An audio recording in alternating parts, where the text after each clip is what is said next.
Hey, aku lagi Master Gamer. Duelist Cup akhirnya dimulai lagi dan aku mau membahas satu kartu.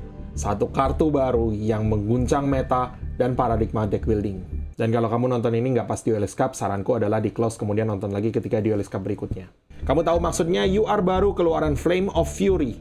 Triple Tactics Trust. Aku asumsikan teman-teman udah tahu semuanya efeknya Trust itu apa, tapi in case kamu masih belum tahu, aku akan bacakan aja. If your opponent has activated a monster effect during this turn, set one normal spell or trap directly from your deck, except Triple Tactics Trust. Or, if your opponent controls a monster, you can add it to your hand instead. That set card cannot be activated this turn. You can only activate one Triple Tactics Trust per turn. Aku cuma mau mengklarifikasi aja karena teman-teman mungkin udah terbiasa dengan teksnya Talon yang dia bilang bahwa monster effect yang diaktifkan lawan di main phase-mu, tapi Trust itu nggak di main phase doang, semua phase bisa. Jadi ketika kamu di maxi standby phase, dia bisa play around Talon, tapi dia nggak bisa play around Trust. Trust-nya tetap aktif.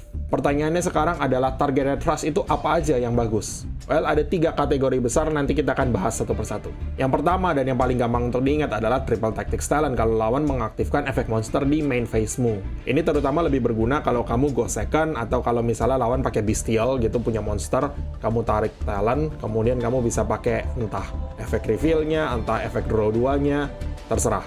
Atau kalau misalnya spesifik go second, Board Breaker udah paling cocok. You know, jenisnya Raigeki, Feather Duster. Kalau kamu main dengan engine Kaiju, Interrupted Kaiju Slumber itu lucu. Kemudian kalau kamu mungkin ingat dulu Dark Ruler Evenly, itu akan lebih bagus lagi. Mungkin dulu kamu bawa 3 Dark Ruler, 3 Evenly. Kalau sekarang mungkin 2 Dark Ruler, 2 Evenly, sama 3 Trust. Fungsinya Trust itu untuk mencari apa yang kamu belum punya di tangan. Jadi untuk board breaking, 2 card combo gitu ya lumayan bagus lah. Yang sedikit meta dependent tapi lagi populer sekarang karena mengcounter Kastira dan Purely Herald of the Abyss. Dan mungkin kedepannya kita akan melihat tag-tag apa lagi yang masih format dependent juga.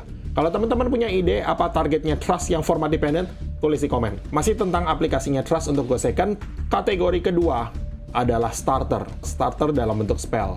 Ini aplikasinya bagus terutama kalau kamu udah punya board breaker di tangan atau kalau kamu bisa nge-break board lawan hanya dengan kombomu sendiri in-engine. Kita tahu banyak sekali normal spell yang bisa berfungsi sebagai starter, misalnya Fossil Dig, Sword Soul Emergence, Cyanide Mining, Engage, dan kawan-kawannya. Karena Trust itu cuma bisa nge-search normal spell, jadi jenisnya Exosister Pax atau misalnya Salaman Great Circle sayangnya tidak searchable. Padahal menurutku Exosister itu butuh searching power-nya juga. Tapi ya sayang sekali. Atau kamu juga bisa nge-search kartu starter/extender kayak misalnya Double Evolution Pill atau Chaos Space dan lain-lainnya. Kartu-kartu yang mungkin nggak akan berguna kalau kamu cuma punya itu dan kamu go first, tetapi bisa dikombo dengan kartu lainnya untuk memperkuat boardmu. Sekali lagi ya, tergantung dari board state-nya, kamu mungkin mau nyari board breaker dan bukannya starter ataupun extender. Tapi hey, itulah fleksibilitasnya Trust. Tergantung dari kartu di tanganmu yang lainnya apa, searching-nya itu juga bisa berubah-ubah. Kalau kartu favoritku untuk di-search itu adalah Branded Fusion atau Fusion Deployment. Seperti misalnya klip yang ini nih, dimana aku memaksa men-trigger Apollo Salawan, kemudian aku negate, itu cuma sengaja untuk pancingan doang.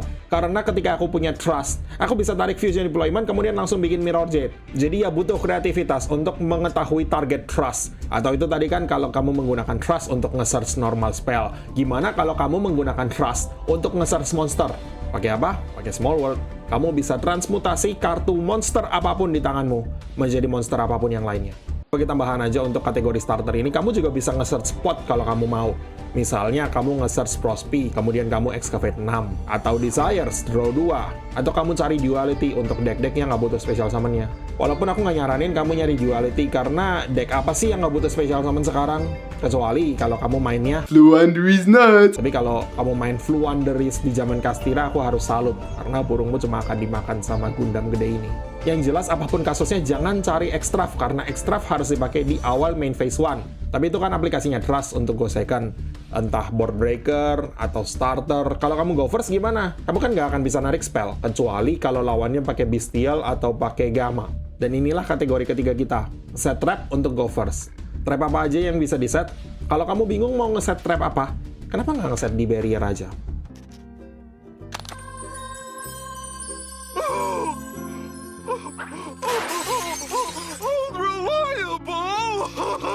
Alternatifnya, tergantung dari decknya, kamu juga bisa ngeset EEV karena Floodgate itu fun dan balance. by Hacking Love Floodgate. Kamu juga bisa ngeset Daruma sebagai Book of Eclipse at Home, atau kamu bisa ngeset targetnya lap lainnya macamnya IDP, Punishment, Overroot, dan kawan-kawannya. Kalau kamu takut di Maxi, kamu bisa ngeset Heavy Slam untuk tag-nya. Tapi kalau misalnya kamu main tembus Maxi, kemudian lawanmu ngedraw banyak, kemungkinan mereka juga punya hand trap banyak. Jadi mereka dapat value-nya sebelum kamu harus Heavy Slam. Selain itu, Heavy Slam juga bisa di Ash. Apa iya kamu mau bertaruh lawanmu nggak punya Ash di tarikannya dia? Entahlah ini dia yang bagus atau enggak. Tapi bisa kalau mau. Atau tergantung dari decknya, kamu selalu bisa ngeset archetypal trap-nya. Misalnya kamu ngeset Blackout, Revolt, Purely Yeet, atau Super Factorial dan kawan-kawannya. Di Labyrinth terutama bagus, karena kedua trap utamanya, Welcome dan Big Welcome itu juga berfungsi sebagai starter. Jadi kalau kamu berhasil trust, ya kamu dapat starter. Mainnya di turn lawan, our turn. Dan kalau kamu kepepet nggak ada ide sama sekali, mau ngeset apapun, Imperm selalu bisa. Sebetulnya salah satu keprihatinanku dengan rilisnya Trust ini akan membuat Go First jadi makin toxic. Sekarang bayangin kalau kamu udah go second, kalah coin toss, kemudian kamu hand trap lawan, kemudian lawan di barrier kamu gratis. Satu kartu bisa turn skip turbo. Kenapa? Karena kamu berani berinteraksi di turn lawan. Padahal kamu udah kalah coin toss. Kamu bisa play around talent dengan cara maxi di standby phase dan masih dapat value kalau lawannya pakai Kastira. Tapi itu kamu play tembus Trust. Kalau kamu mau play around Trust, maka hand trap yang paling bagus adalah Imperm. Dan yakinlah bahwa Imperm itu popularitasnya akan naik. Karena Trust ini sangat bagus. Mungkin aku bahkan bisa bilang bahwa kedepannya Imperm ini akan jadi hand trap yang jauh lebih berguna dibandingkan hand trap lainnya, kecuali mungkin tepat maxi. Kalau menurut pendapatku, Trust ini walaupun punya aplikasi banyak untuk Go Second, tapi akan lebih memperkuat Go First daripada memperkuat Go Second, dan akan membuat meta kita jadi semakin toxic. Aku berharap kartu-kartu trap yang bisa turn skip macamnya di barrier itu cepet-cepet di-ban, karena ini best of one. Kalau untuk sekarang, kita nggak bisa apa-apa selain dari tunggu dan amati. Kamu punya target Trust yang kamu suka dan aku belum sebut? Ketik di komen. Dan kalau video ini berguna untukmu, aku juga minta tolong dong dibantu dengan cara di-share ke satu temenmu aja. Atau kalau mau lebih dari satu juga boleh kok, nggak harus tepat satu. Untuk video berikutnya rencanaku adalah deck baru untuk beginner, tapi aku harus menguji dulu efektivitasnya di Duelist Cup ini besok. Kalau kira-kiranya bagus, maka aku akan bikinin videonya untuk kalian-kalian para beginner yang baru masuk Master Duel supaya kalian punya deck bagus, budget, dan bisa dipakai untuk belajaran Yu-Gi-Oh! Makasih udah nonton. Bye-bye.